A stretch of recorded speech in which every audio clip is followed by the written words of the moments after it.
selalu berusaha menyimpan sesuatu yang bisa membawa manfaat, baik untuk dirinya, untuk anak cucunya, maupun untuk keluarganya, untuk masa kini dan masa depannya. Kadang simpanan itu berbentuk uang, kadang berupa tanah, lain saat berbentuk pabrik, dan lain sebagainya. Sementara masa depan yang paling pasti adalah akhirat.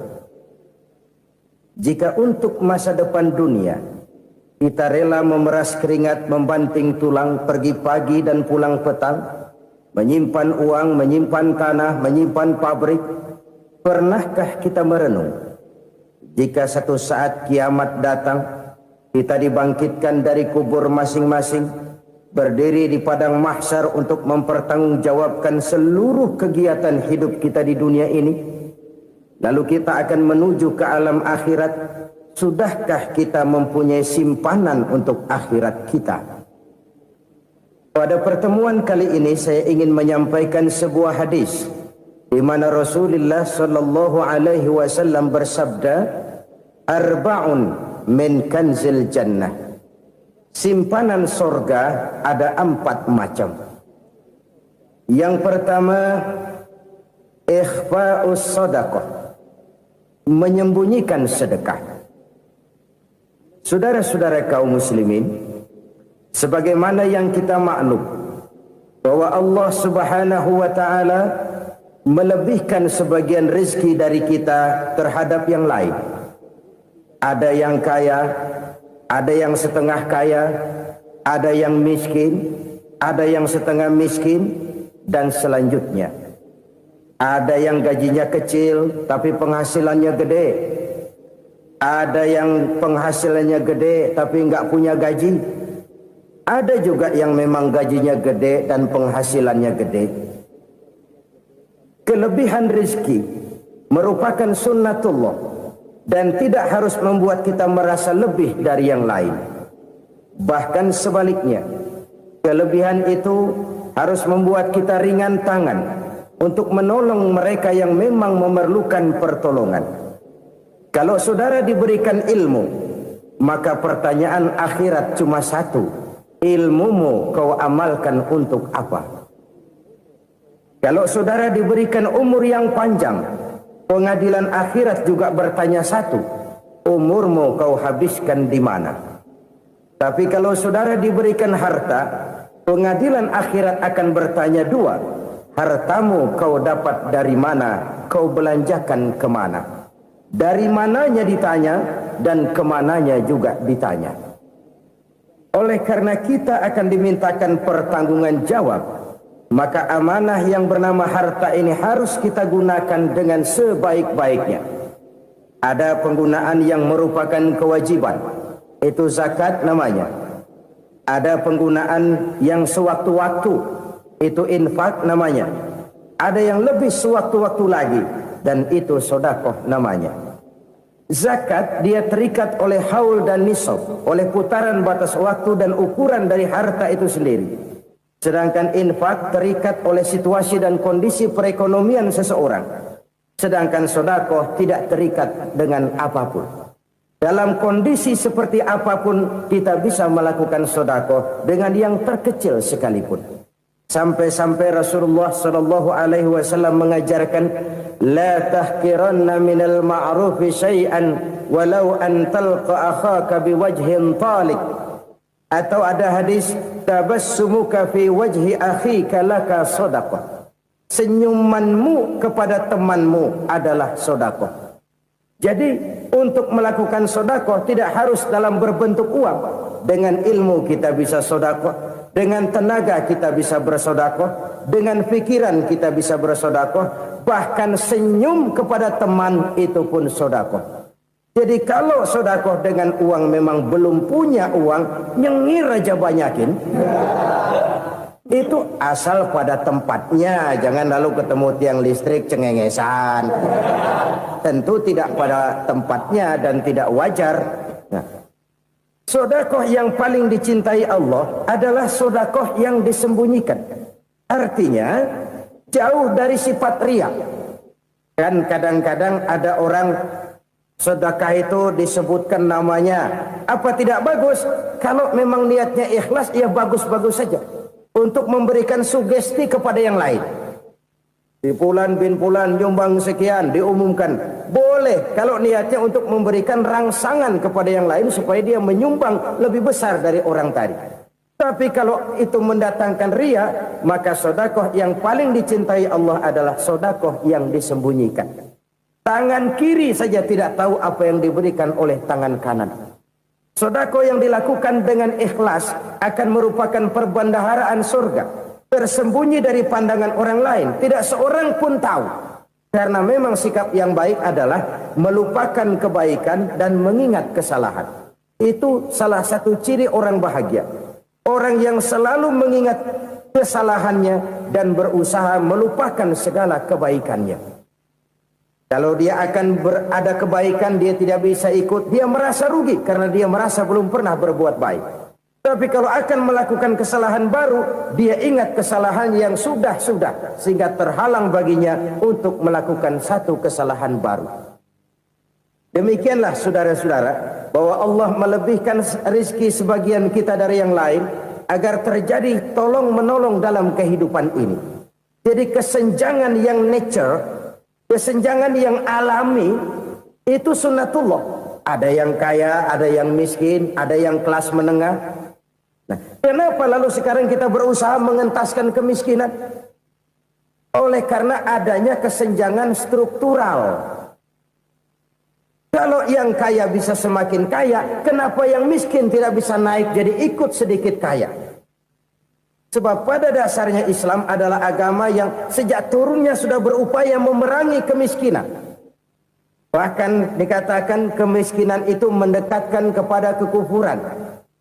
Orang kalau miskin udah dekat banget sama kafir. Gampang menjadi kafir.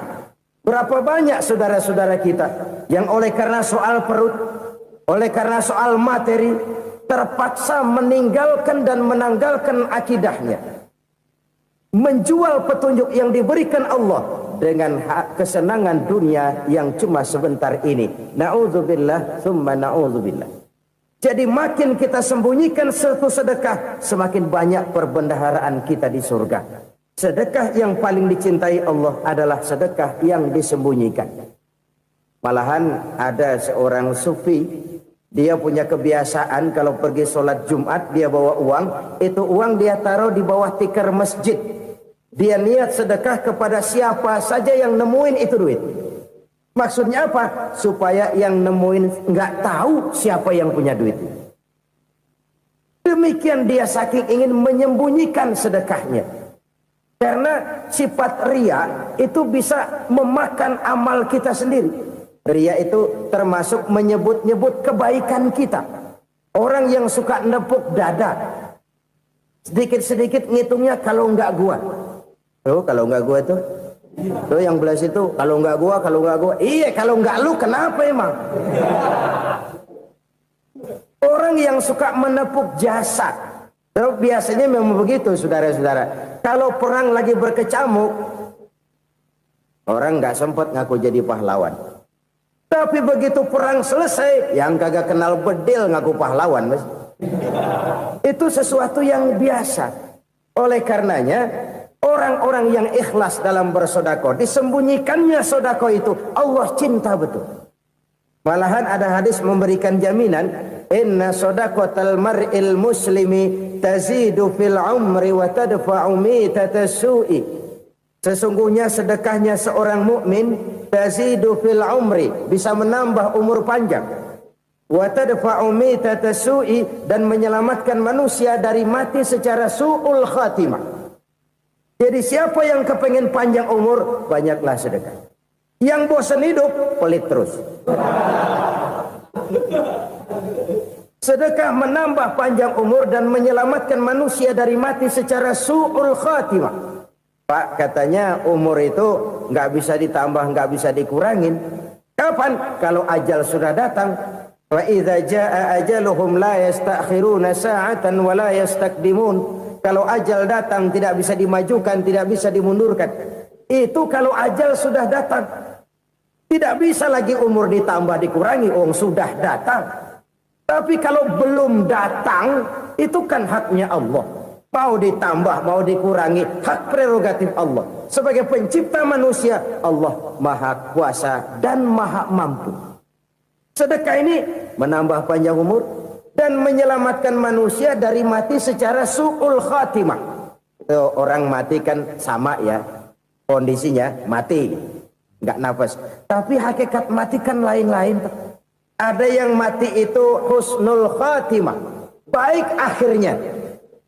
Misalnya lagi ngaji mati, lagi sholat mati, lagi sedekah mati. Ini yang dinamakan dengan husnul khatimah, baik di akhirnya. Sebaliknya ada yang su'ul khatimah, jelek di akhirnya. Ini yang jadi catatan akhir.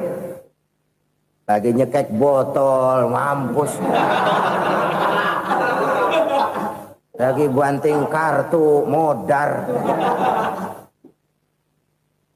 Su'ul khatimah, jelek pada akhirnya. Sedekah menyelamatkan manusia dari mati secara su'ul khatimah. Dan kita semua kepengen mendapat husnul khatimah, jauh dari su'ul khatimah. Oleh sebab itu yang bisa menyelamatkan kita dari penyakit itu antara lain adalah sedekah yang disembunyikan, yang dikerjakan dengan ikhlas karena Allah, tidak karena kepengen dipuji orang, tidak karena ingin dikatakan orang pemurah. Sebab orang dermawan itu orang yang memberi tanpa harus diminta. Kalau masih harus diminta, ya belum dermawan namanya, masih harus diminta. Kalau nggak diminta ya tulus, lolos, polos. Saudara-saudara kaum muslimin rahimakumullah. Harta adalah amanat dan akan kita pertanggungjawabkan. Allah melebihkan rizki sebagian kita dari yang lain agar kita saling tolong menolong, bantu membantu. Nabi janjikan siapa yang meringankan beban saudaranya muslim di dunia, Allah akan meringankan bebannya di akhirat nanti. Sebuah jaminan dari baginda Nabi.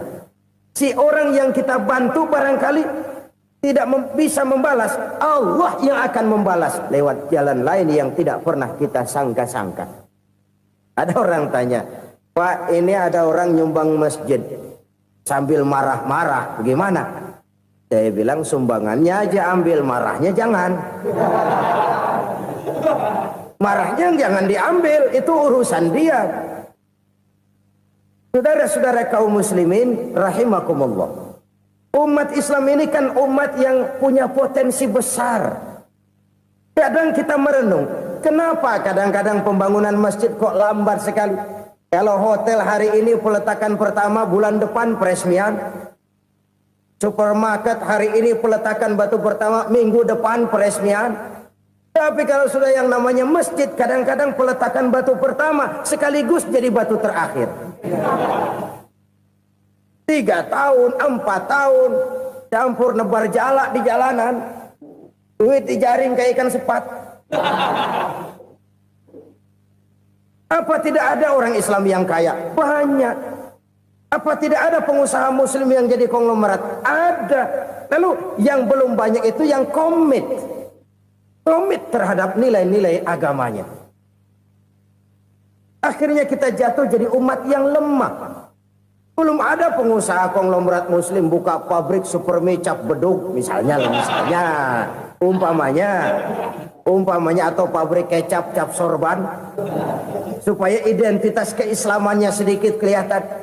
Kita jatuh jadi umat yang lemah karena potensi tidak terinventarisir dengan baik. Kita ini ibarat kompor yang cuma matengin nasi orang lain. Potensi kita dimanfaatkan oleh orang lain. Ukhuwah Islamiyah kita baru terbatas kepada silaturahmi. Ukhuwah di bidang ekonomi kita lemah, ukhuwah di bidang kebudayaan kita lemah, apalagi ukhuwah di bidang politik kita lebih rapuh lagi. Padahal ukhuwah itu adalah totalitas kehidupan manusia, menyangkut ipolek sosbud, memerlukan nilai-nilai ukhuwah.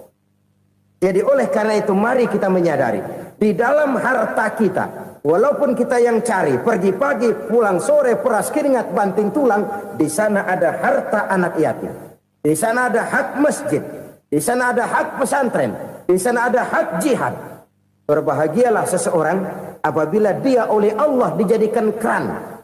Keran itu menyimpan air, tapi tidak untuk dirinya, tapi disalurkannya kepada mereka yang memang memerlukannya. Saudara-saudara kaum muslimin rahimakumullah, ini yang pertama. Jadi perbendaharaan surga adalah menyembunyikan sedekah.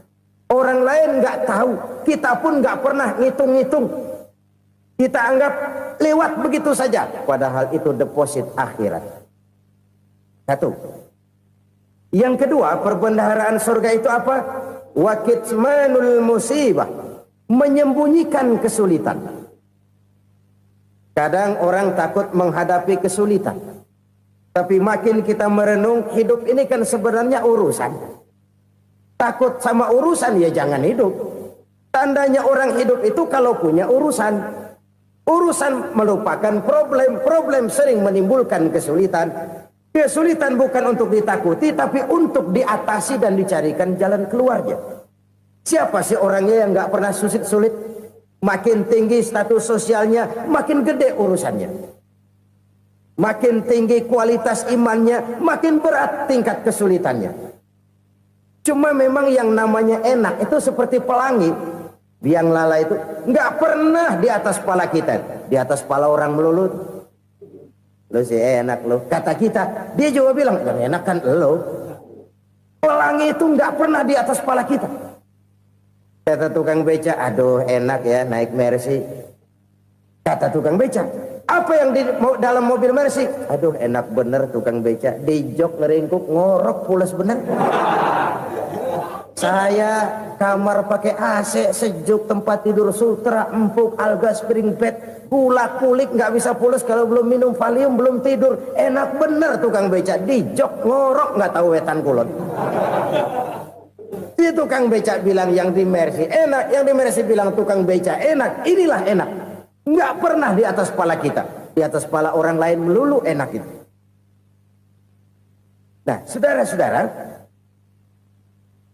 yang merupakan perbendaharaan surga itu orang yang bisa menyembunyikan kesulitan, baik pribadi ataupun rumah tangga. Nih terutama rumah tangga yang jadi soalnya. Kadang-kadang kita ini kalau senang, sebaliknya kalau senang kita diam, kalem aja, cuek.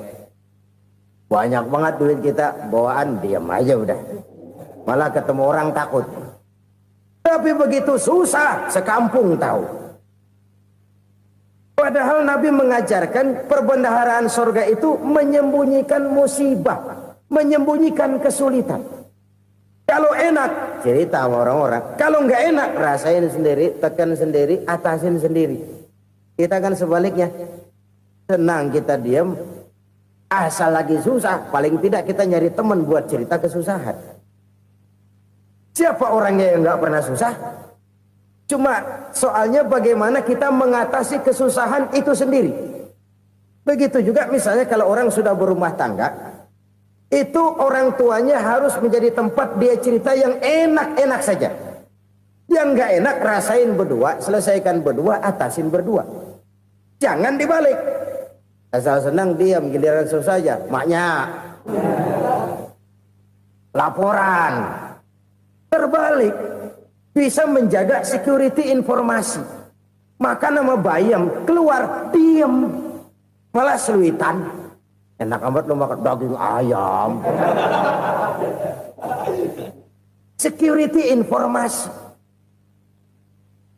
Saudara-saudara kaum muslimin rahimakumullah.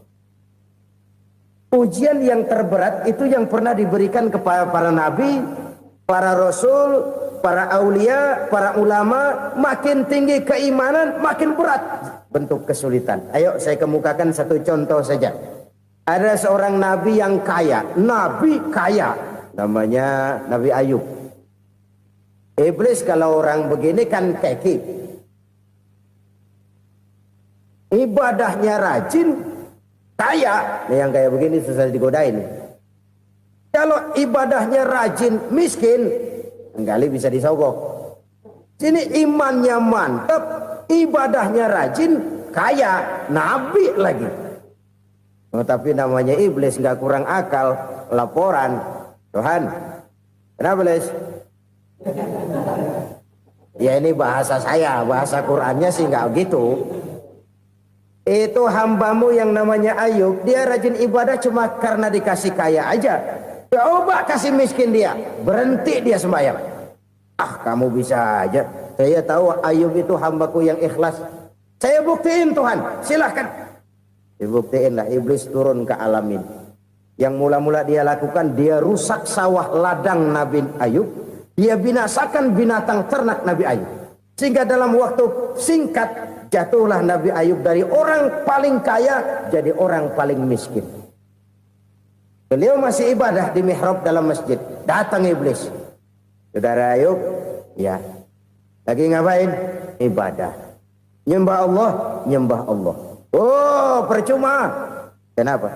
Tuhan yang ente sembah nih, dia udah bikin miskin ente. Sawah ladang ente hancur lebur, binatang ternak binasa. Sekarang ente jadi orang paling miskin. Ngapain nyembah Tuhan kayak begitu? Tekor. Udah berhenti dah ibadah, berhenti ibadah. Ini iblis sama Tuhan laporannya lain, yang dikerjakan kepada Nabi Ayub juga lain. Benar begitu iblis, kata Nabi Ayub. Iya, sawah ladang saya habis, buras. Binatang ternak saya binasa, binasa. Saya miskin, bangpak. Apa jawab Nabi Ayub? Bukan innalillahi, ini hebat. Alhamdulillahillazi a'tani wa akhza minni. Segala puji bagi Allah yang telah memberikan harta kepada saya dan sekarang mengambilnya lagi. Alhamdulillah. Allah yang ngasih, Allah yang ambil. Itu mah urusan Allah. Iblis cuman ibadah jalan terus, sujud lagi Nabi Ayub. Iblis seleher gondok banget. Dasar Nabi nggak mempan dia apa-apain. Miskin malah alhamdulillah. Allah yang ngasih, Allah yang ambil. Jadi kalau kita tidak komit, kita tidak terikat kepada kaya, miskin, senang, susah, apa yang bisa bikin kita susah? Jadikan kekayaan, kemiskinan, jadikan senang, susah sebagai anak buah yang bisa kita atur. Jangan kekayaan ngatur kita, jangan kemiskinan ngatur kita. Kita yang harus mengatur mereka. Senang, susah, kaya, miskin, bahagia, sengsara, jadikan itu anak buah yang bisa kita atur. Kalau sekarang kita kaya, lain saat boleh jadi kita miskin, semiskin-miskinnya. Allah yang ngasih, Allah yang ambil. Tenaga mana yang bisa menghalangi? Ibadah jalan terus. Iblis makin gondok. Dasar Nabi loh. Akhirnya apa? Nabi Ayub dikerjain, diberikan penyakit. Demikian fatal penyakitnya. Bayangin, udah miskin sakit. Masya Allah. Miskin sakit. Sakitnya nggak lama, kira-kira 16 tahun. Istrinya 3, 2 mental minta ceraiin. Ngerawatin laki bengek begini. Senang belum tentu, susah udah pasti nih. Cerai aja, cerai dah. Cerai. Tinggal satu Siti Rahmah yang setia menemani beliau. Sesetia-setianya hati perempuan. Satu saat Siti Rahmah bilang, "Bang, iya, abang kan Nabi, Bang. Lalu, namanya Nabi kan doanya jarang meleset, Bang. Maksud kamu minta kenapa sih sama Tuhan biar abang sembuh, baik dah, Bang?" Siti Rahmah, iya. Saya sakit berapa tahun sih dah? 16 tahun, Bang. Sebelum ini saya sehat berapa tahun? Ya kira-kira 60 tahun, Bang. Nah, coba ente banding-bandingin, Rahmah. Saya dikasih sehat 60 tahun, dikasih sakit 16 tahun. Sudah nggak sabar mau doa kepada Allah minta sembuh. Saya malu kepada Allah. Diuji dengan yang luar biasa seperti ini, tidak mengganggu stabilitas kehambaannya. Dia tetap menghamba kepada Allah Subhanahu wa ta'ala. Saudara-saudara kaum muslimin rahimakumullah. Kunci menghadapi kesulitan itu apa? Allah jelaskan dalam satu ayat, wa basyiris sabirin alladzina iza asabathum musibah qalu inna lillahi wa inna ilaihi raji'un. Gembirakan orang-orang yang sabar Siapa mereka itu? Yang apabila mendapat musibah mereka kembali kepada keyakinan dasar segalanya dari Allah dan segalanya akan kembali kepada Allah. Ini konsepsi dasar dari sikap muslim dalam menghadapi berbagai kesulitan. Segalanya dari Allah, segalanya akan kembali kepada Allah. Kalau ini sudah kondisi dasarnya, maka kita akan lapang menghadapi kenyataan bagaimanapun pahitnya. Apakah itu namanya miskin, apakah itu namanya sakit, bahkan maut sekalipun. Maut sekalipun. Segalanya dari Allah, segalanya akan kembali kepada Allah. Ini sikap hidup, bukan sekedar ucapan. Kita kadang-kadang menjadikannya sebagai ucapan. Mulutnya sehingga berhenti, innalillahi wa inna ilaihi rajiun, tapi nangisnya terus gerung-gerungan. Bukan itu, ini kesadaran moral. Kalau segalanya dari Allah, segalanya kembali kepada Allah, kan sebenarnya cuma nunggu giliran. Hari ini saya nyembayangin dia, entah hari apa saya disembayangin orang. Hari ini saya antar dia ke kubur, entah hari apa orang nganterin saya ke kubur. Hari ini saya tahlilkan dia, entah nanti kapan orang tahlilkan saya. Segalanya dari Allah, segalanya akan kembali juga kepada Allah. Oleh sebab itu saudara-saudara, kesulitan bukan untuk ditakuti. Kesulitan justru untuk diatasi, dicarikan jalan keluarnya. Dan tidak ada orang yang tidak pernah mendapat kesulitan. Tidak ada. Semakin tinggi status sosial, semakin tinggi kualitas keimanan, semakin besar juga tingkat kesulitan. Hanya saja bagaimana cara kita mengatasinya. Dan Al-Quran menyatakan, inna ma'al usri yusra. Di balik kesulitan itu pasti ada kemudahan. Roda itu berputar. Karena itu Rasulullah sallallahu alaihi wasallam mengingatkan kepada kita, ta'arraf ilallahi fir raha ya'rifka fis syiddah. Ingatlah kepada Allah di waktu kamu senang, supaya Allah ingat kepada kamu di waktu kamu susah. Kalau waktu senang kita ingat kepada Allah, kita susah, Allah tidak akan meninggalkan kita. Tapi kalau waktu senang kita jauh dari Allah, sujud tidak sempat, dengan masjid jauh, ketika senang kita lupakan Allah. Nanti begitu kita susah, Allah lupakan kita. Dan itu menyakitkan. Oleh karena itu orang-orang tua kita dulu bilang, kalau lagi sehat ingat-ingat lu bakal sakit nanti. Kalau lagi kaya ingat-ingat satu saat kita bakal jatuh miskin. Bahkan kalau lagi muda ingat-ingat kita bakal tua. Dan yang terpenting kalau lagi hidup ingat-ingat kita bakal mati. Saudara-saudara kaum muslimin rahimakumullah. Jadi yang kedua yang merupakan perbendaharaan surga, menyembunyikan musibah. Saudara-saudara kaum muslimin rahimakumullah. Hal ketiga yang merupakan perbendaharaan surga adalah wasilatur rahmi. Orang yang suka bersilaturahmi. Sebagaimana yang kita maklum bahwa manusia adalah makhluk yang disebut zon politika. Makhluk sosial yang tidak mungkin hidup sendiri-sendiri. Betapa dan siapapun kita memerlukan orang lain. Bodoh betul manusia kalau tinggal di tengah masyarakat tapi tidak mau bermasyarakat. Merasa hebat sendiri, pintar sendiri, gagah sendiri, kaya sendiri. Mungkin kalau mati juga ngubur sendiri. Jangankan kita di sini, di sorga saja Nabi Adam waktu sendirian bengong melulu, mondar mandir. Allah tegur dam sepi dam. Ya ini kalau bahasa saya. Iya Tuhan sepi ini nggak ada coret-coretan pisan ini.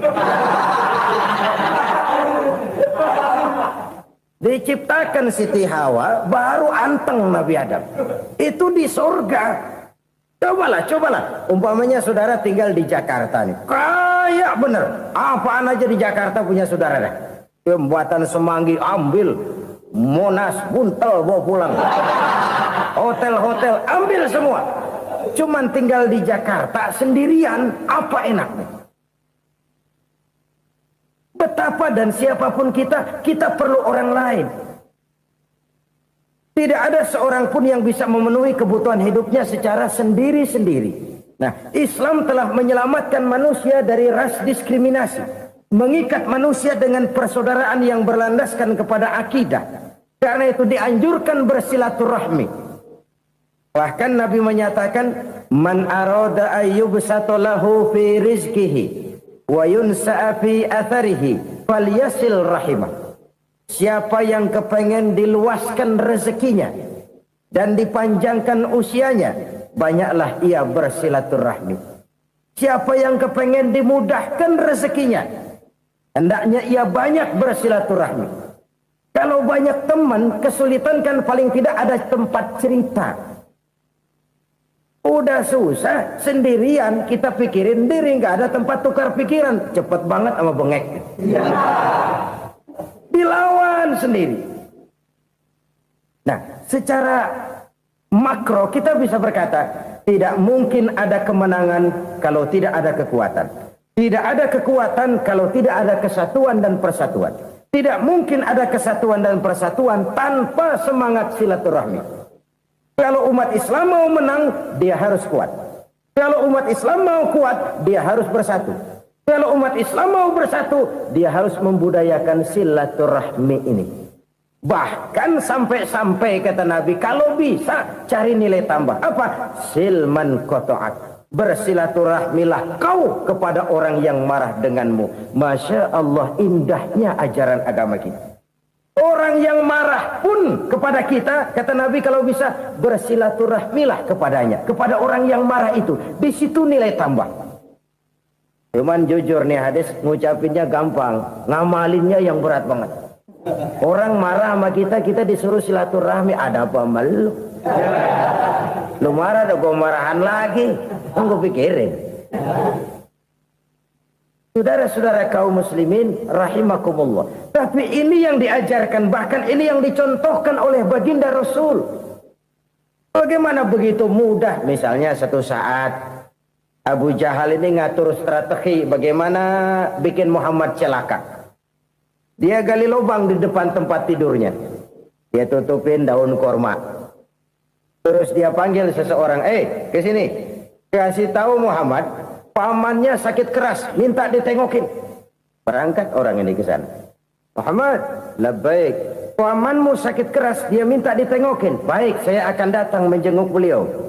Berangkatlah Nabi ke rumah Abu Jahal tanpa prasangka apapun.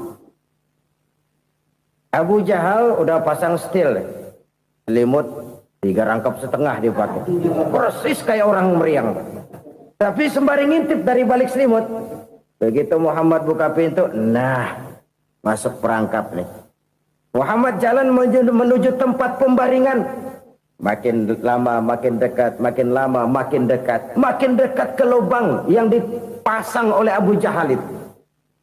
Dalam hati Abu Jahal, terus dah jatuh, mampus dah lo ini. Mampus lo hari ini nih. Apa yang terjadi? Malaikat Jibril datang. Muhammad, pamanmu cuma pura-pura sakit. Di depan tempat tidurnya ada lubang perangkap supaya kamu jatuh ke situ. Sudah, kamu pulang. Balik kanan Nabi. Sudah hampir jatuh ke lubang, balik kanan, pulang. Bayangin kecewanya Abu Jahal. Muhammad dikit lagi, Muhammad dikit lagi. Enggak paman, saya pulang aja. Emosi bangun dari tempat tidur, enggak sadar kalau lagi pura-pura sakit. Lompat ngejar Nabi, dia lupa dengan lubang yang dia gali. Serak, nyemplung sendiri ke dalam lubang.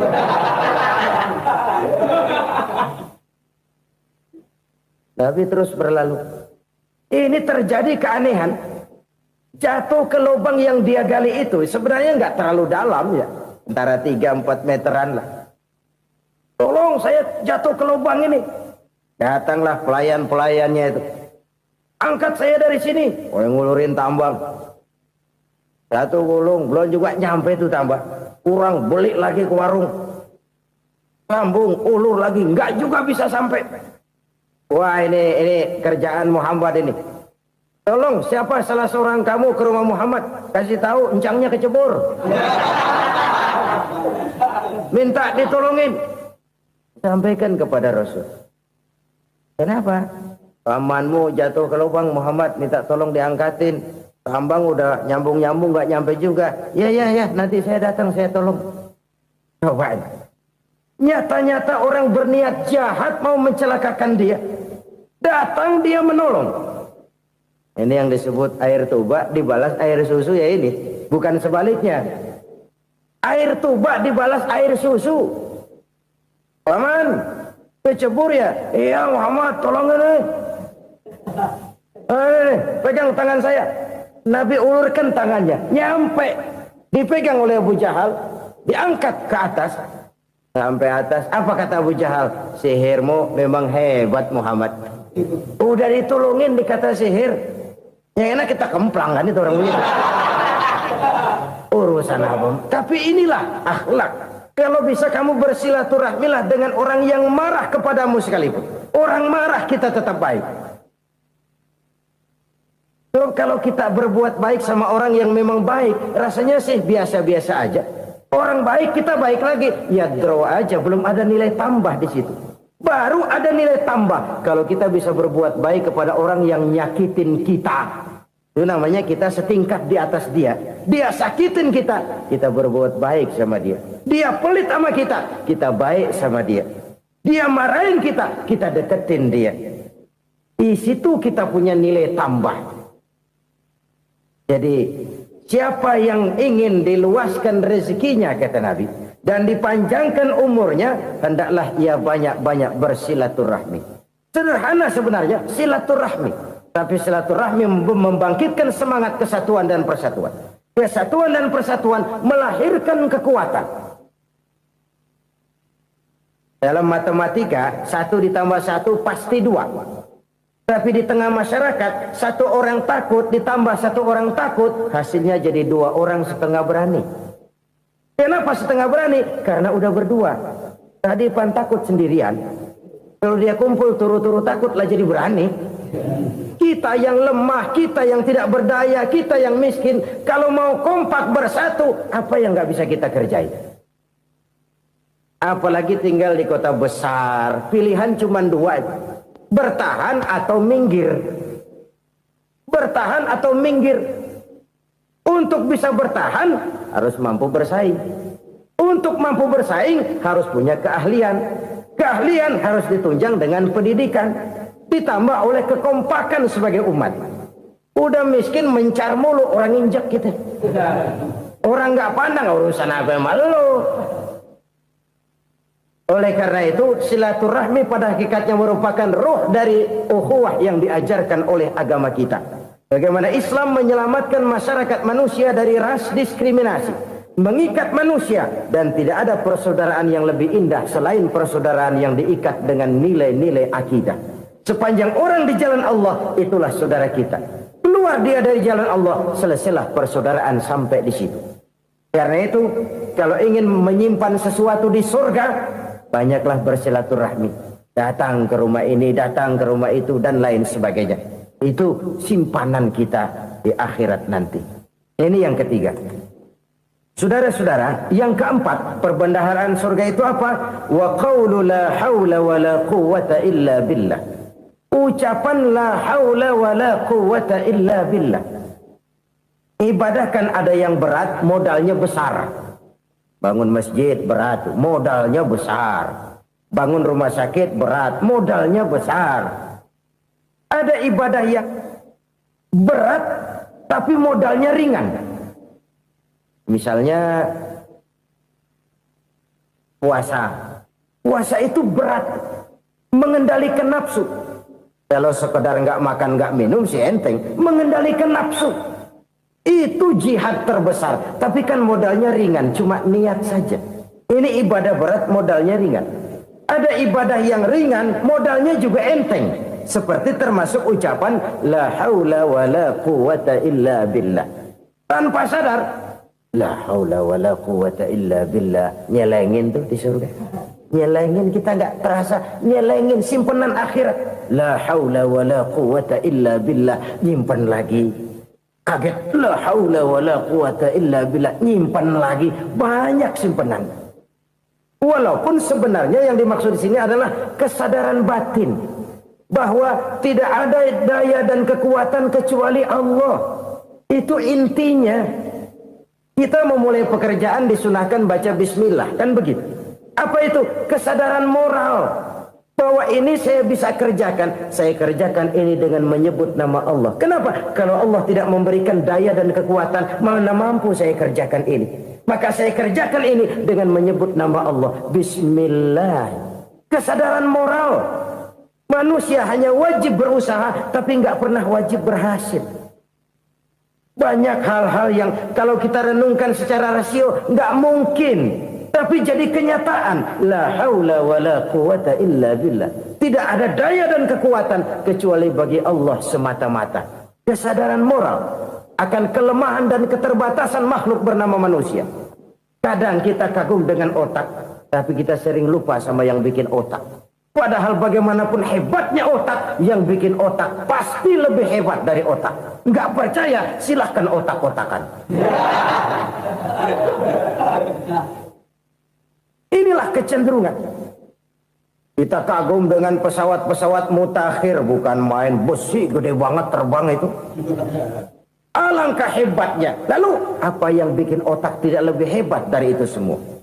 Kita puji laut. Apa yang bikin laut tidak lebih hebat dari laut itu? La haula wa la quwata illa billah. Tidak ada daya dan kekuatan kecuali Allah. Apa yang bisa kita lakukan? Kalau tidak karena daya dan kemampuan yang diberikan oleh Allah kepada kita.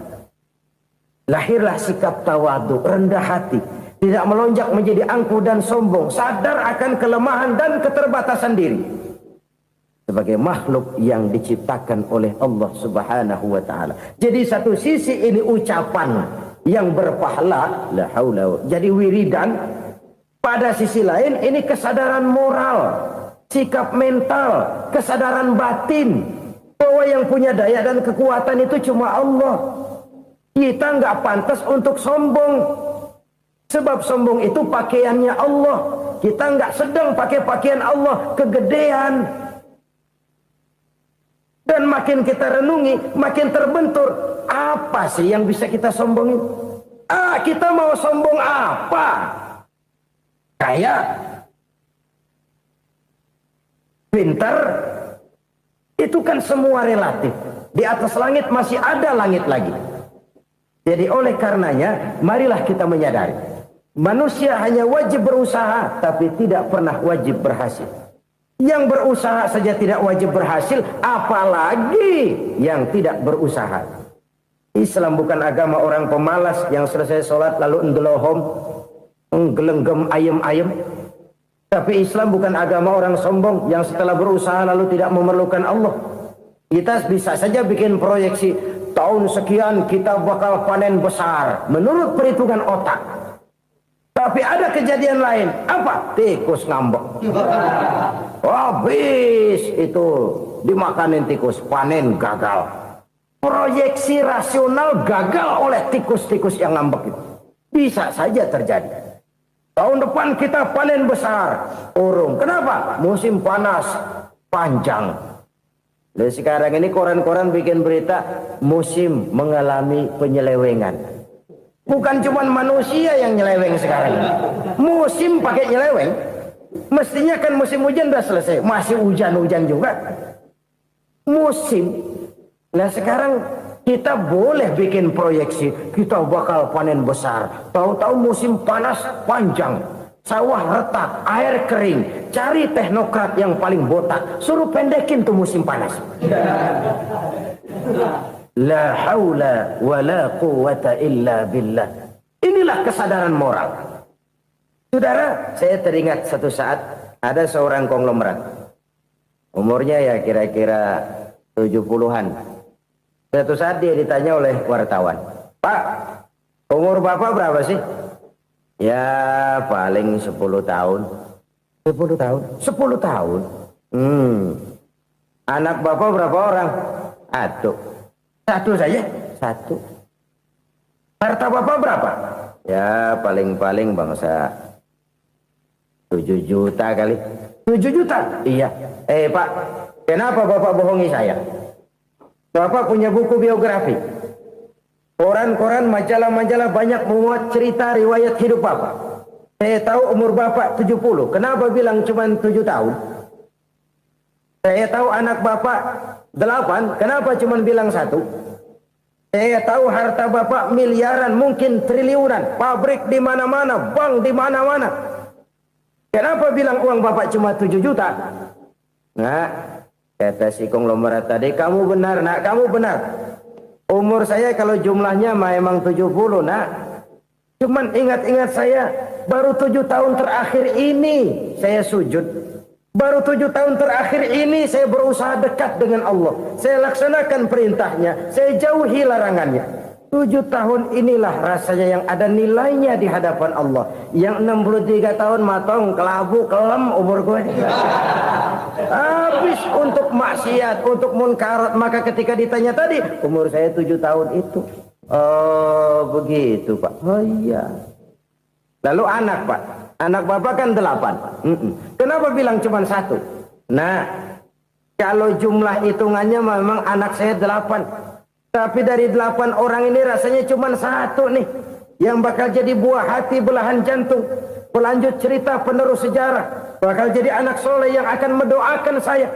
Cuma 1 rasanya anak saya ini yang bakal jadi buah hati saya. Besar-besaran saya. Yang akan mendoakan di kubur saya. Yang akan mendoakan di akhirat saya. Yang 7 orang mana, Masya Allah, yang atu tenggeng, yang atu nyekek botol ngolo, yang atu nggak karu-karuan. Makanya saya bilang 1 anak saya yang akan bisa mendoakan saya. Oh begitu Pak. Iya. Nah harta Pak, harta Bapak kan triliunan, pabrik Bapak di mana-mana, uang Bapak hampir di tiap bank-bank besar. Kenapa bilang cuma 7 juta? Betul kau nak. Harta saya kalau jumlahnya memang miliaran, triliunan mungkin. Tapi yang saya ingat baru 7 juta tuh yang saya belanjakan di jalan Allah. Saya nyumbang masjid, saya santuni yatim piatu, saya bantu pembangunan pesantren, saya bantu pembangunan rumah sakit Islam. Itu yang akan saya bawa pulang ke akhirat, yang 7 juta itu. Yang triliunan itu nanti akan diperebutkan oleh anak-anak saya sebagai waris saya. Jadi harta saya 7 juta itu yang bakal nemenin saya di akhirat. Yang akan saya bawa pulang jadi teman saya. Saudara-saudara kaum muslimin, jangan-jangan orang tua itu adalah kita-kita ini. Jangan-jangan kita-kita ini adalah orang tua itu. Jangan-jangan itu potret dari diri kita masing-masing. Dari sekian umur yang diberikan Allah, berapa tahun yang ada nilainya di hadapan Allah? Dari sekian anak-anak yang merupakan amanah, berapa yang akan mendoakan kita sebagai orang tuanya menjadi anak soleh? Dari sekian banyak harta yang diberikan Allah, berapa yang akan kita bawa pulang menghadapnya nanti, yang kita belanjakan di jalan Allah? Ini sebuah potret kehidupan. Karena itu kita kembali kepada la haula wa la quwwata illa billah.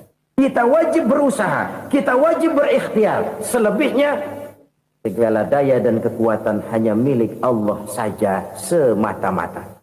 Satu kesadaran batin dari setiap pribadi muslim. Setelah ia berusaha dan berikhtiar, ia menyerahkannya kepada Allah Subhanahu wa ta'ala. Jadi, satu sisi ini merupakan wiridan ucapan yang mengandung pahala. Pada sisi lain, ini merupakan sikap batin dari seorang muslim di dalam ia menghadapi realitas kehidupan ini. Saudara-saudara kaum muslimin, rahimakumullah. Kalau ini kita jadikan satu basis kehidupan, maka ini akan menyelamatkan manusia dari kemungkinan tergelincir menjadi orang yang lupa diri dan lupa darat.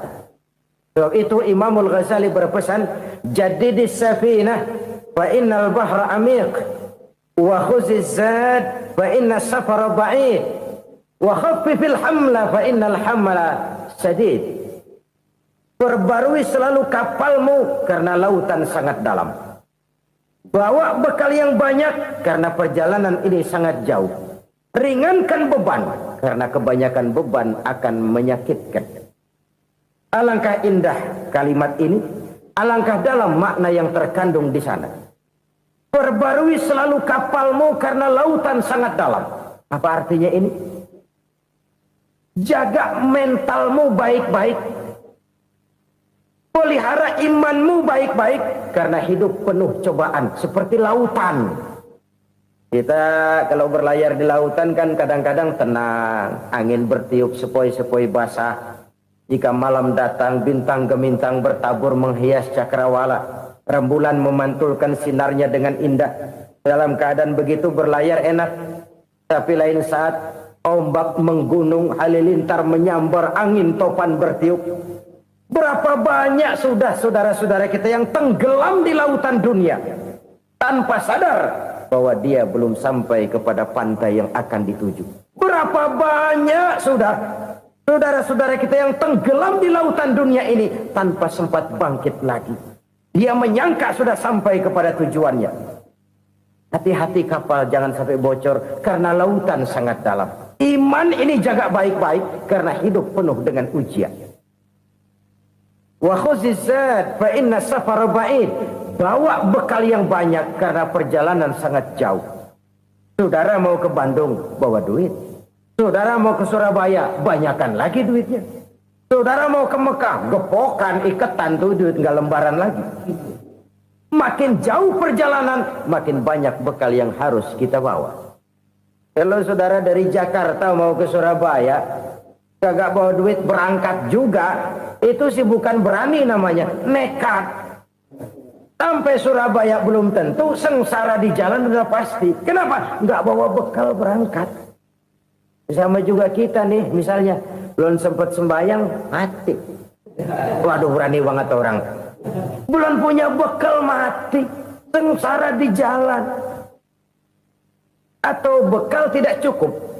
Dari Jakarta saudara mau ke Surabaya, bawa duit 500 perak. Paling jauh Cikampek nyampenya itu. Paling jauh itu.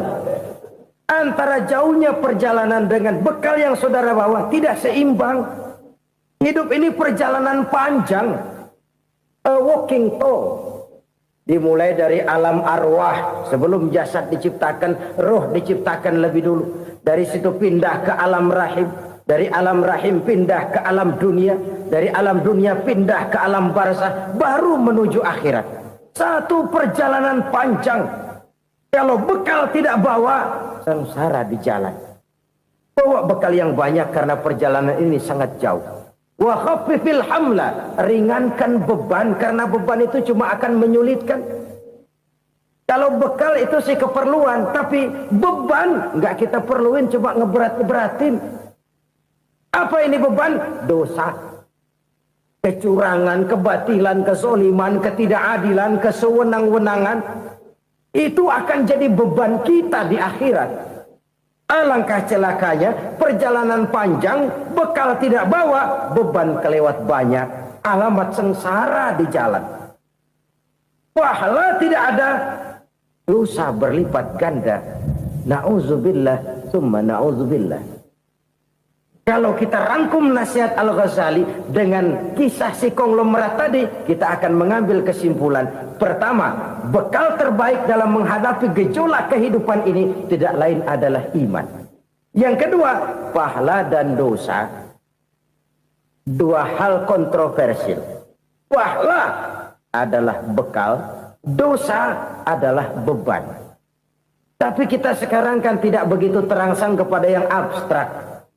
Orang berlomba mencari yang konkret-konkret saja. Yang real. Kalau memang dosa, benjol dong. Kira-kira begitu. Kira-kira begitu.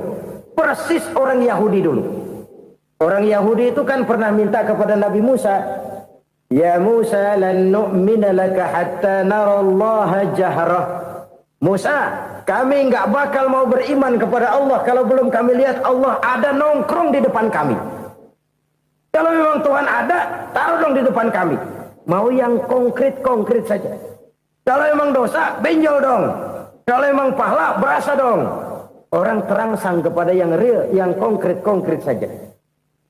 Karena itu, untuk mengejar dosa, orang mau bayar.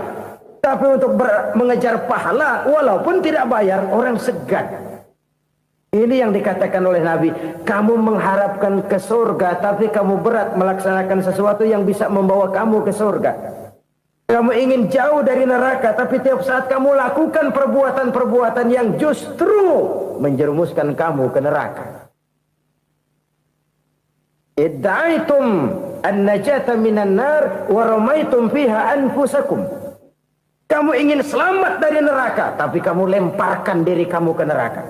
Kamu ingin masuk surga, tapi berat sekali kamu melakukan perbuatan-perbuatan yang bisa menyampaikan kamu di surga. Saudara-saudara kaum muslimin rahimakumullah. Jadi hal keempat yang merupakan perbendaharaan surga adalah la haula wa la quwata illa billah. Satu sisi ini merupakan ucapan yang memperberat timbangan akhirat.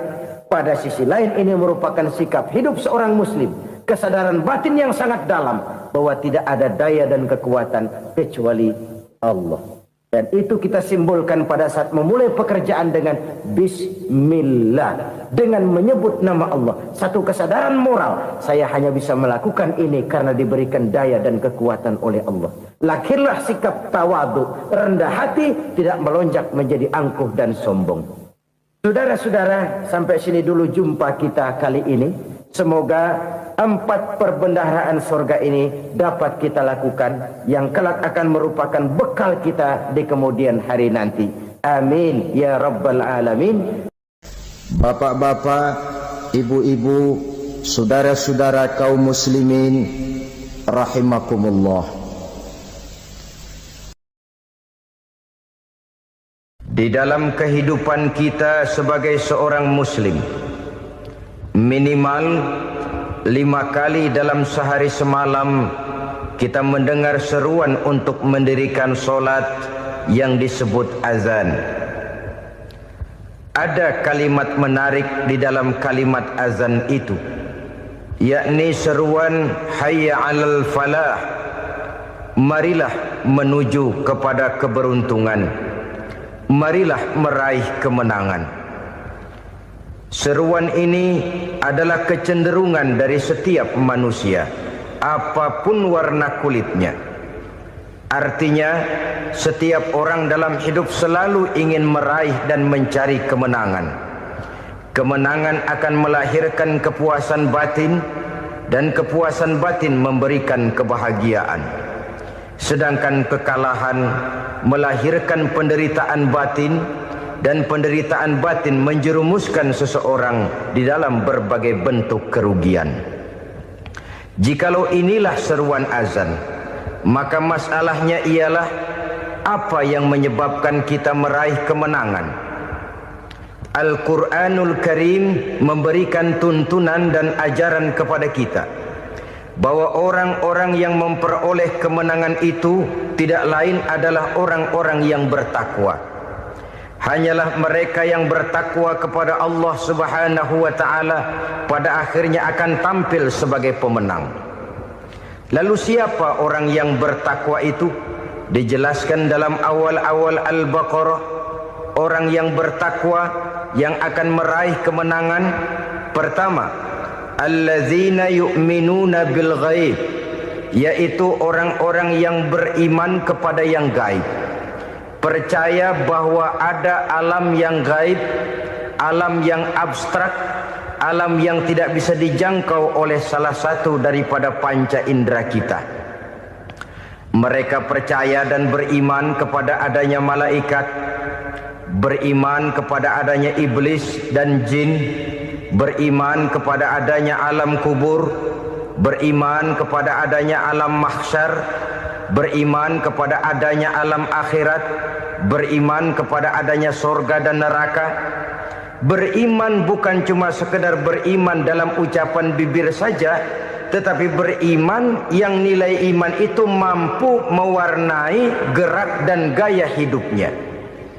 Iman yang meresap sampai ke tulang sumsum, kemudian memberikan dampak positif di dalam kehidupan manusia.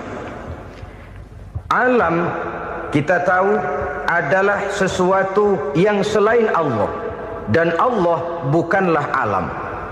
Apapun namanya selain daripada Allah, itu adalah alam. Alam pada hakikatnya terbagi menjadi 2. Ada alam syahadah, alam nyata, alam konkret, alam yang bisa dijangkau oleh salah satu indera kita. Kemudian ada alam ghaib, alam yang tidak bisa dijangkau oleh panca indera kita, alam metafisika, alam abstrak, alam yang wajib kita imani keberadaannya. Kita percaya bahwa malaikat itu ada, Kita percaya kepada jin, bahwa jin itu ada. Kita percaya kepada adanya iblis dan setan. Bukan percaya kepada iblis dan setannya, percaya bahwa iblis dan setan itu ada. Itu termasuk salah satu daripada sifat orang yang bertakwa kepada Allah. Saudara-saudara kaum muslimin rahimakumullah, kecenderungan pembangunan yang lebih bersifat materialistis biasanya menggeser aspek kehidupan rohani.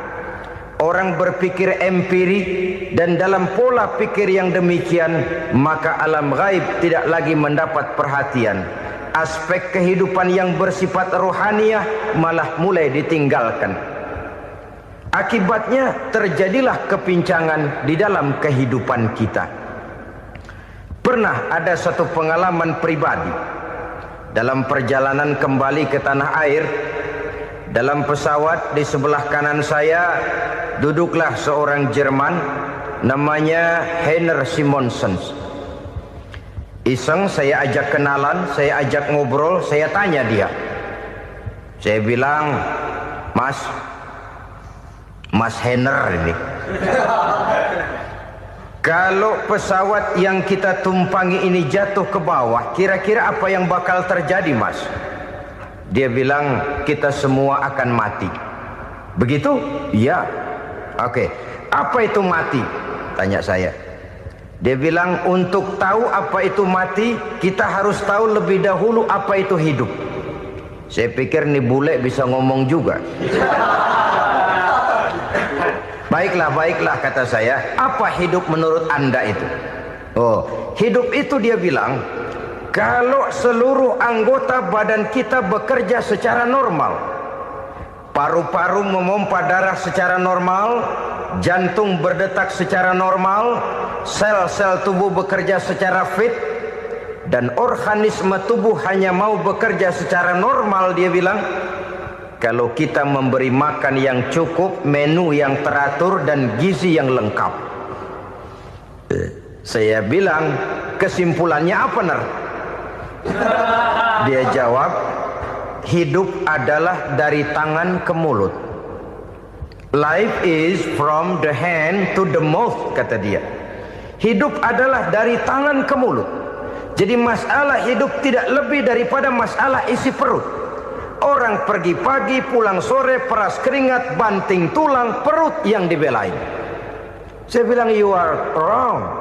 Sampean salah, Ner. Kamu orang Islam bukan? Bukan. Pantas. Kenapa saya salah? Dia bilang, ya jelas salah. Salahnya di mana? Kamu ini manusia. Kalau hidup cuma dari tangan ke mulut, saya bilang, kambing di kampung saya juga begitu pikirannya, Ner. Itu kambing di kampung saya, asal perutnya kenyang, sudah hidup dia. Perkara besok bagaimana, lusa prospeknya macam mana, bulan depan ada apa, kambing nggak pernah mikir. Di kampung saya kambing juga pikirannya begitu. Kamu Kristen ya? Tadinya. Loh kok tadinya, lalu apa sekarang kamu ini? Dia bilang, sekarang saya netral. Saya tidak beragama, tapi saya percaya kepada Tuhan sebagai pencipta alam. Saya ingat benar dia bilang, I haven't any religious, but I believe to God as the creator of the world. Kenapa bisa netral begitu, Ner? Habis saya bingung katanya.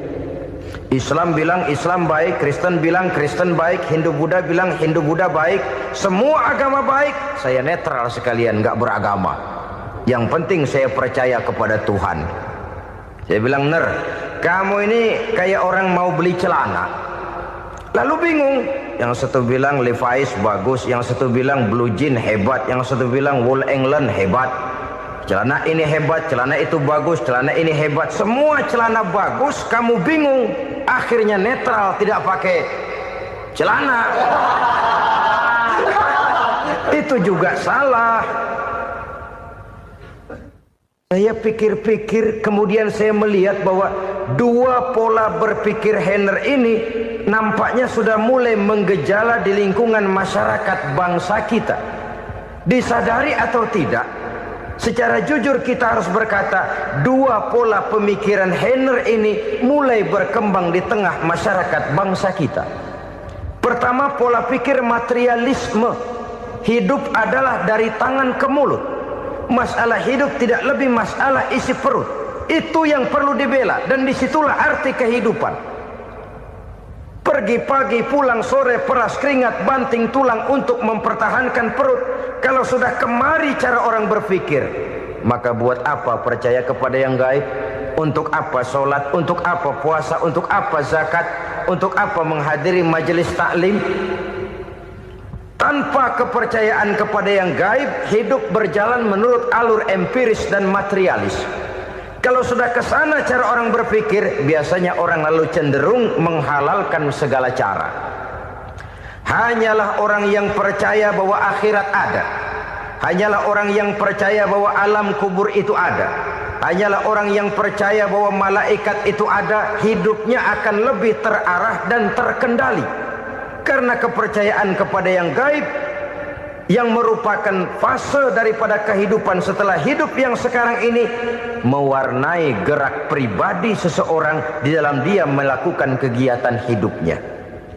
Pola berpikir materialisme, disadari atau tidak, mulai menggejala di lingkungan masyarakat bangsa kita. Hidup tidak lebih dari urusan tangan ke mulut, mulut ke tangan, tangan ke mulut. Asal perut sudah kenyang, hiduplah sudah. Perkara bagaimana prospek hari yang akan datang, bagaimana akhirat, tidak jadi persoalan. Ini yang oleh Nabi diperingatkan, ad-dunya sijnul mu'min wa jannatul kafir. Dunia adalah penjara bagi orang beriman dan surga bagi orang kafir. Dulu di zaman Belanda hadis ini pernah disalah tafsirkan, disalah artikan, digunakan sebagai senjata untuk mengkebiri dan membuat impoten umat Islam. Sudahlah umat Islam gak usah macam-macam, kata Belanda. Dunia ini kan penjara buat orang Islam, surga buat orang kafir. Di penjara jangan bertingkah.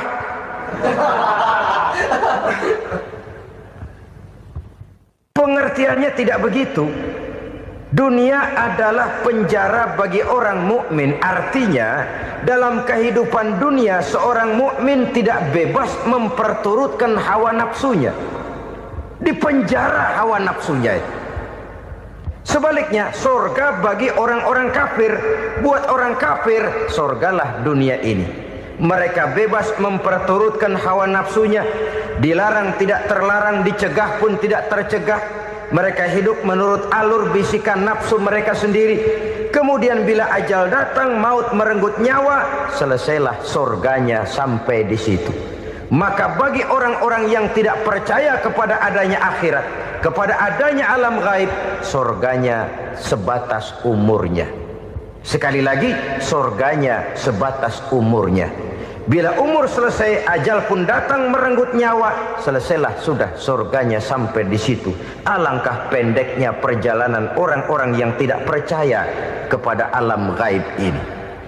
Bagi kita mukmin, jikalau kita mampu memenjarakan hawa nafsu, kita bisa bahagia di dunia ini. Dan Islam memang tidak menyuruh kita sengsara di dunia.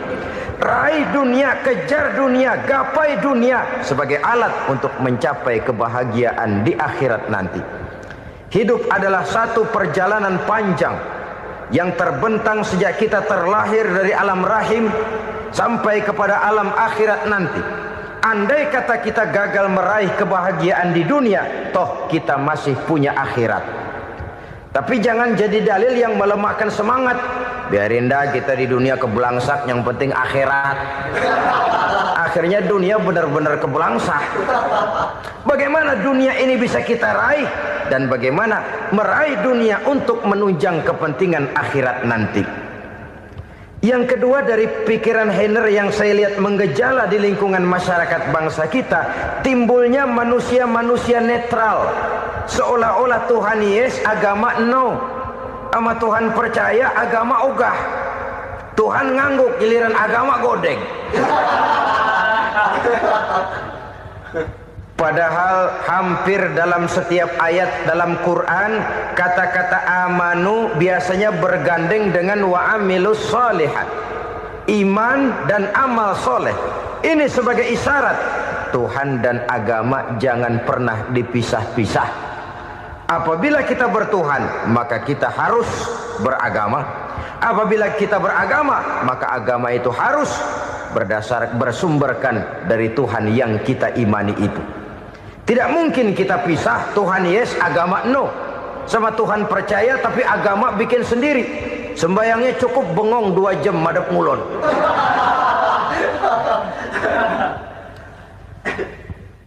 Saudara-saudara kaum muslimin rahimakumullah. Jadi dengan demikian, agama yang kita akui merupakan unsur mutlak di dalam pembangunan sekarang ini, merupakan bagian dari kehidupan yang menuntun kita bahwa di balik alam nyata ini, di balik alam syahadah ini ada alam gaib. Dan mudabbir, murabbi, yang mengatur, yang menguasai, yang memelihara baik dia alam nyata, baik dia alam gaib, tidak lain adalah Allah Subhanahu wa ta'ala. Di sana ada satu super power, satu maha kekuatan yang kita perlu bersandar kepadanya. Sebagai makhluk nyata yang hidup di alam nyata, berbuatlah secara nyata sebagaimana harusnya kita berbuat. Karena Islam jelas bukan agamanya orang pemalas. Islam jelas bukan agamanya orang yang mengajarkan setelah selesai sholat boleh duduk, nggelenggem ayam-ayam, ndelohom, menghitung bintang di langit sambil menunggu keajaiban. Tidak.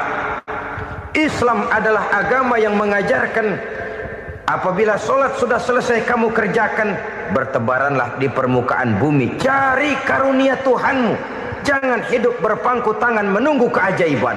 Karena hidup bukan undian. Jangan berharap untung besar tanpa mau peras keringat. Tapi di sebalik itu toh kita juga harus yakin bahwa di sisi usaha nyata yang kita lakukan ada satu super power, satu maha kekuatan gaib yang menentukan berhasil dan tidaknya usaha kita. Kepercayaan kepada hal semacam inilah yang mendorong kita untuk mempunyai sandaran vertikal, agar jikalau usaha ini berhasil kita tidak lupa diri dan lupa daratan. Jikalau usaha ini gagal kita tidak putus asa dan buruk sangka, tidak cupik pandangan dan sempit hati, tapi mampu melihat persoalan dengan kacamata putih sambil husnuzon kepada Allah Subhanahu wa ta'ala. Kita percaya malaikat itu ada. Ada yang namanya raqib dan atid, mengawasi gerak hidup kita sampai kepada gerak hati kita. Ini memberikan sugesti agar kita berhati-hati. Tidak sejengkal tanah pun kita bisa berlindung dari pengawasan raqib dan atid. Ada munkar nakir yang akan menyoal kita di alam kubur. Ada malaikat Malik, penjaga neraka. Ada malaikat Ridwan yang menjaga surga. Kita percaya kepada adanya jin, kita percaya kepada adanya setan, iblis. Percaya kepada adanya, bukan mempercayai si setan, si iblis lalu menjadikannya sebagai teman. Tidak. Percaya bahwa mereka itu ada dan merupakan makhluk Allah yang gaib yang diciptakan Allah Azza wa Jalla. Kepercayaan kepada alam gaib memberikan motivasi terhadap gerak lahir manusia, sehingga dengan motivasi kepercayaan kepada yang gaib, gerak lahir jadi lebih terarah, jadi lebih terpelihara. Pernah seseorang bertanya, "Pak, apakah adanya akhirat bisa dibuktikan secara ilmiah?" Saya bilang tidak bisa, tidak bisa. Kenapa? Karena yang berangkat nggak pernah pulang kembali lagi. Kalau dia pulang kemari bisa kita tanya bagaimana enak di sono. Cuma secara moral saya katakan, lebih beruntung orang yang percaya kepada akhirat daripada yang tidak. Sekarang saudara percaya akhirat ada, lalu saudara baik-baik di dunia, sholat, puasa, zakat, menolong orang lain, menebarkan kebajikan. Saudara mati, andai kata akhirat tidak ada, toh dalam hidup saudara sudah berbuat baik. Paling tidak nama saudara akan dikenang sebagai orang baik. Sebaliknya, saudara percaya, kata saya, bahwa akhirat tidak ada, lalu hidup semau-maunya, tenggelam dalam maksiat dan munkarat, menentang Allah, tidak mau ruku dan sujud. Lalu saudara mati, kemudian akhirat ada, ayo mau apa? Bekal tidak punya. Jadi secara moral lebih beruntung orang yang percaya kepada adanya akhirat daripada yang tidak percaya. Dan itu alam gaib yang tidak bisa dibuktikan secara eksat. Jangankan untuk membuktikan seperti itu, dalam kehidupan sehari-hari saja yang kita rasakan tidak selalu berbentuk toh. Angin, bagaimana sih bentuknya angin? Kita tidak tahu. Merah, buktinya kalau dikerok merah.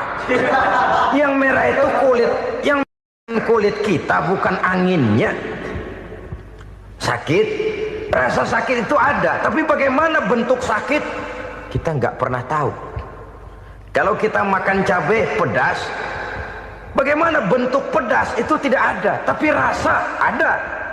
Bentuk pedas hijau, cabainya bukan pedasnya. Tidak semua yang kita rasakan bisa kita gambarkan dalam bentuk yang konkret. Oleh karena itu, sekali lagi bahwa kepercayaan kepada alam yang gaib mampu memberikan satu sugesti yang menata kehidupan seseorang lebih lurus, lebih terarah, dan lebih terkendali. Maka wajar kalau kepercayaan kepada yang gaib mengantarkan seseorang untuk meraih kemenangan. Kenapa? Dia percaya kepada yang gaib, bahwa akhirat ada, bahwa alam kubur ada, bahwa pertanggungan jawab itu ada. Maka dia lalu tidak hidup saenae udele dewe itu loh. Tidak hidup menurut seleranya sendiri, terarah, teratur. Ini cirinya yang pertama. Orang bertakwa yang akan meraih kemenangan, mereka beriman, mereka percaya kepada yang gaib. Bahkan hal-hal konkret saja selalu berangkat dari yang gaib. Saudara-saudara, para remaja, para pemuda sekarang ini tidak pernah tahu toh siapa yang akan jadi teman hidup saudara. Kita bisa saja ngerancang, mentargetkan, tapi toh akhirnya yang namanya jodoh bukan kekuasaan kita. Rezeki di luar kemampuan kita. Begitu juga ajal. Maut, jodoh, ajal adalah contoh-contoh konkret bahwa pada akhirnya yang gaiblah yang menentukan. Bertahun-tahun ngelancong, emang jodoh seret, nggak jadi.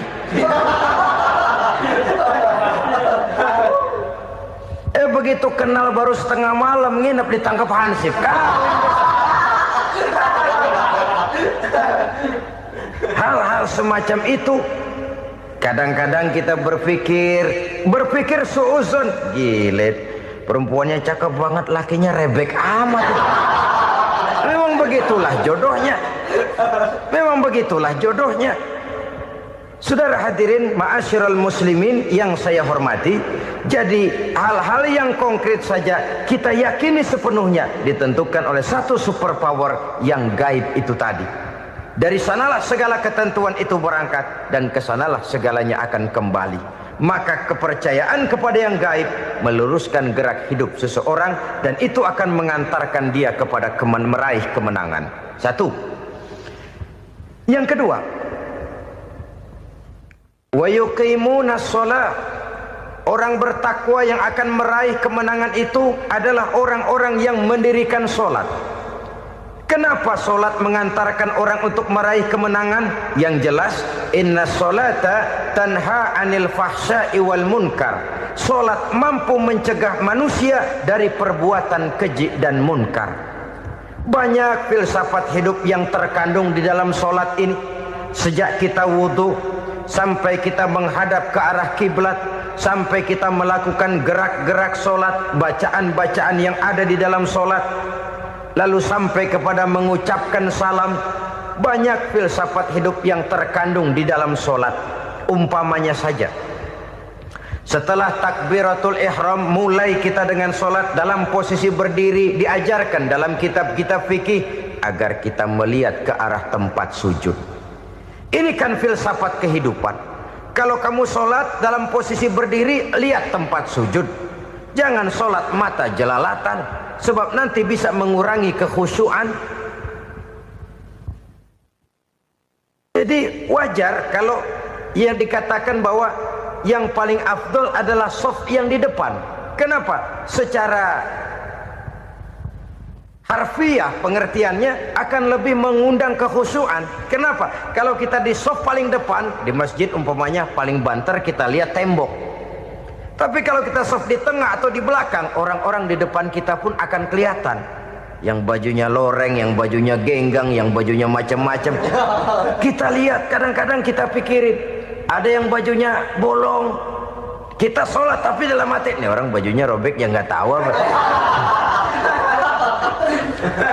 Ada saja hal-hal yang mengusik kekhusyuan kita. Oleh sebab itu diajarkan dalam posisi berdiri, lihat, arahkan pandangan matamu kepada tempat sujud. Ini kan filsafat kehidupan. Maksudnya apa? Kalau lagi diri lihat dong tempat sujud. Kalau udah di atas ingat dong sama yang bawah. Kalau sudah tinggi ingat dong dari mana kamu berangkat. Kalau sudah berkuasa bantu dong yang lemah. Kalau sudah kaya santuni dong yang miskin. Kalau sudah alim bimbing dong yang awam. Ini filsafat kehidupan. Dalam posisi berdiri kau lihat tempat sujud.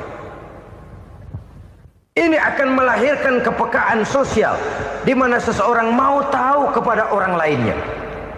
Bagaimanapun kaya kita, tinggi pangkat dan jabatan kita, jikalau hidup hanya untuk kepentingan perut sendiri saja, rasanya belum membawa manfaat di dalam kehidupan kita. Tapi efek yang tertinggi sesungguhnya sholat mencegah manusia dari perbuatan keji dan munkar. Perbuatan keji dan munkar walaupun kelihatannya mendatangkan uang, membawa keuntungan, tapi itu keuntungan semu, keuntungan sementara. Dengan menipu orang lain kita bisa dapat untung, tapi tidak membawa berkah. Dan itu adalah kerugian besar dalam kehidupan kita. Maka untuk meraih kemenangan harus dimulai dengan membentuk kepribadian yang tegar, memiliki sandaran vertikal yang langsung kepada Allah Subhanahu wa ta'ala. Dan itu hanya bisa kita tempuh melalui jalur ibadah formal yang sudah ditentukan Allah, yakni sholat yang 5 waktu. Untuk memperkuat itu ada sholat-sholat sunnah, rawatib, nawafil sebagai terminal-terminal kontrol cadangan untuk memelihara stabilitas temperatur batin di dalam kita berhubungan dengan zat yang maha gaib, yaitu Allah Subhanahu wa ta'ala. Orang sering bertanya, Pak, itu tetangga saya nggak sholat, duitnya nggak habis-habis, Pak. Nggak sholat tapi mobilnya tambah terus. Nggak sholat tapi usahanya makin maju. Tapi di sisi lain ada orang yang rajin sholat, rezekinya butak bener.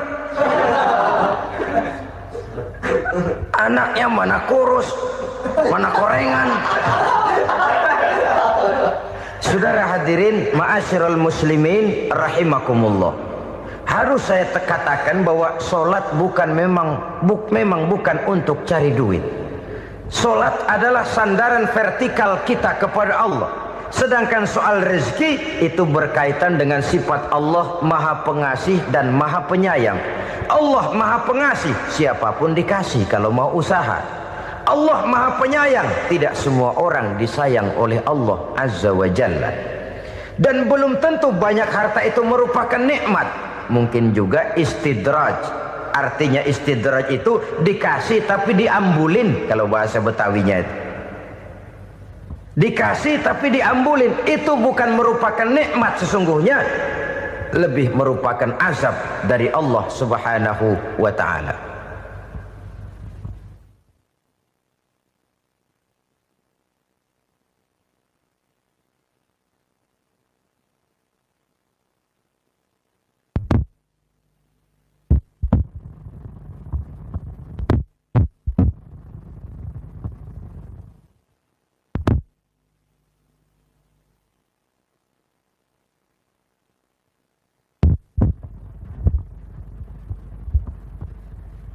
Agama mempunyai sistem sholat, dan kita umat Islam telah dituntun oleh Allah Subhanahu wa ta'ala yang wajibnya 5 kali dalam sehari semalam mendirikan solat, dan itu tentu berada dalam jangkauan kemampuan manusia. Pada awalnya barangkali kita memang merasa solat itu satu kewajiban, tapi semakin kita hayati makna, manfaat dan filsafat yang terkandung di dalam ajaran solat, semakin sampai kita kepada keyakinan bahwa solat adalah keperluan kita. Sehingga pada waktu tertentu dinilai puncaknya, kita tidak lagi akan berkata saya wajib solat, tapi kita akan berkata saya perlu solat. Kalau kita sudah merasakan itu adalah keperluan kita, nah di sanalah kita baru akan merasakan ruginya kalau hal itu tidak kita laksanakan. Sepanjang kita masih berkata saya wajib sholat, kita akan lebih merasakan dia sebagai beban ketimbang sebagai keperluan. Yang jelas Allah tidak memerlukan ibadah yang kita laksanakan ini. Dengan kata lain, andai kata satu dunia penuh ini orang tidak ada yang sholat satu pun, Allah tidak akan turun dari jabatan Tuhan. Jangan lalu berpikir kalau kita ngambek se-RW kagak sembahyang Tuhan tekor kali ini ya. Tentu tidak. Itu perlunya kita, bukan perlunya Allah. Dan pada induknya kita akan berkata saya perlu agama. Kalau secara induk kita sudah memerlukan agama, maka konsep-konsep yang ada di dalam ajaran agama itu pun adalah juga merupakan keperluan kita. Baik dia bernama sholat, baik dia bernama puasa, baik dia bernama zakat, baik dia bernama haji, seluruhnya adalah keperluan kita. Dan sesuatu yang kita perlukan apabila tidak kita laksanakan akan melahirkan kerugian di dalam kehidupan. Jangan heran kalau kita membaca riwayat perjalanan hidup para salafus soleh, orang-orang soleh. Ada yang tahajud sampai 100 rakaat, ada yang sholat malam kakinya sampai bengkak. Kita sekalinya bengkak biri-biri. Ada yang sholat membaca surah dalam Al-Quran sampai khotam Quran. Kok mau? Mereka sudah merasakan itu keperluan. Itu saja soalnya. Satu saat pun jikalau kita merasa bahwa itu keperluan saya, kita pun akan melaksanakan seperti itu. Keperluan saya dalam kehidupan. Inilah yang kedua. Yang ketiga, orang bertakwa yang akan meraih kemenangan itu, wa mimma razaqnahum yunfikun. Mereka membelanjakan sebagian daripada rezeki yang diberikan Allah kepada mereka. Mereka infakkan di jalan Allah. Ada satu dialog menarik.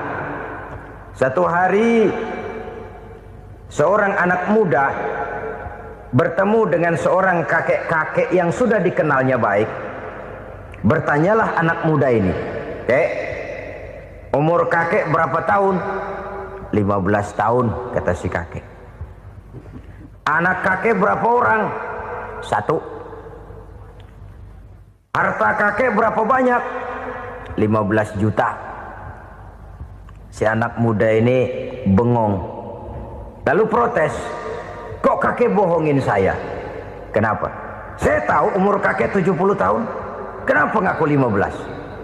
Saya tahu anak kakek 5. Kenapa bilang 1? Saya tahu kakek miliuner, miliaran uang kakek. Kenapa ngaku cuma 15 juta? Begini, kata si kakek tadi. Benar, umur saya 70 tahun. Tapi dari umur yang 70 tahun itu baru 15 tahun terakhir ini saya merasakan ibadah kepada Allah. Meninggalkan maksiat, jauh dari segala macam munkarat. Maka yang 15 tahun inilah yang benar-benar saya rasakan sebagai umur saya. Benar anak saya 5, tapi yang 4 susah diatur. Cuman 1 rasanya nih yang bakal jadi si buah hati belahan jantung pelanjut cerita penerus sejarah. Cuma 1 ini yang saya harapkan, yang akan jadi anak soleh, yang akan membuat saya menerima pensiunan pahala. Kalau yang 4 apek dah, nggak ada harapan. Yang satu nyekek botol melulu. Oh begitu. Iya. Lalu kenapa kakek bilang harta kakek cuma 15 juta padahal saya tahu kakek uangnya miliaran, depositonya banyak? Ya karena 15 juta itulah yang saya ingat yang pernah saya belanjakan di jalan Allah. Saya merasa itulah harta saya yang sebenarnya. Yang miliaran yang saya simpan di bank kelak kalau satu saat saya mati akan jadi rebutan di antara anak-anak saya. Iya kalau anak saya soleh kayak yang satu ini. Kalau yang 4 tadi udah tulen dia bakal berantem dah berebut tuh. Jadi 15 juta yang saya belanjakan di jalan Allah inilah yang saya merasakan benar-benar harta saya yang sesungguhnya. Dialog ini patut menjadi bahan renungan kita bersama. Diberikan kita umur 40, 50, 60, 70, 80. Berapa tahun dari umur yang diberikan itu yang jalan mulus, yang kita gunakan untuk melaksanakan ibadah? Banyak harta kita simpan di bank, di lemari, di dompet, di tas. Tapi berapa yang sudah kita depositokan di jalan Allah yang akan menemani kita di hari kita kembali nanti? Maka orang bertakwa yang akan meraih kemenangan, wa mimma razaqnahum yunfikun, mereka membelanjakan sebagian dari rezeki yang diberikan Allah di jalan Allah Subhanahu wa ta'ala. Ma'asyiral muslimin rahimakumullah. Zahirnya memang kita memberikan kepada orang lain, tapi hakikatnya kita menyimpan untuk diri kita sendiri. Kita memberikan kepada yatim piatu 25.000. Zahirnya kita memberikan si yatim, hakikatnya kan kita cuma nyimpan. Saya berikan titip kepadamu, ini untuk saya di akhirat. Kau boleh belikan baju, kau boleh belikan untukmu makan, kau boleh bayarkan sekolahmu. Ini untuk saya. Hakikatnya kita nyumbang masjid 1 juta, zahirnya kita berikan kepada panitia masjid, tapi hakikatnya kan cuma titip 1 juta ya untuk saya di alam kubur nanti. Silakan kau boleh belikan semen, ini uang, belikan besi, belikan pasir. Saya cuma sekedar titip untuk kepentingan saya. Hakikatnya kita cuma sekedar menitip.